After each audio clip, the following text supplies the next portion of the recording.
আমাদের বর্তমান সমাজটা দিন দিন কেন জানি খুব ভয়ঙ্কর হয়ে যাচ্ছে।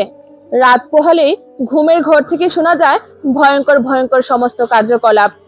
যেমন জামাই বউকে কুপিয়ে হত্যা করছে, বউ জামাইয়ের গোপনাঙ্গ কেটে ফেলছে, সন্তান তার বাবাকে মেরে লাশ পুঁতে রাখছে ঘরের মেঝেতে, ছোট ছোট নাবালক শিশুগুলা নিয়মিত ধর্ষিত হচ্ছে। হিরোইন, গাঁজা, মদ, ইয়াবা এসব ব্যবসাগুলো এখন দেশের নারীরাই করছে।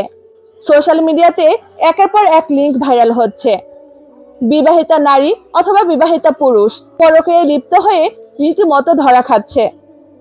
দেশের এমপি, মন্ত্রী, মিনিস্টাররা দেশের টাকাগুলো বিদেশে পাচার করছে। ক্যাসিনো, জুয়াতে পুরো একটা দেশ তথা পুরো একটা বিশ্ব আসক্ত। এরকম ভয়ঙ্কর ভয়ঙ্কর ঘটনাগুলো দেশের মধ্যে প্রকাশ্যে বা গোপনে অহরহ হচ্ছে।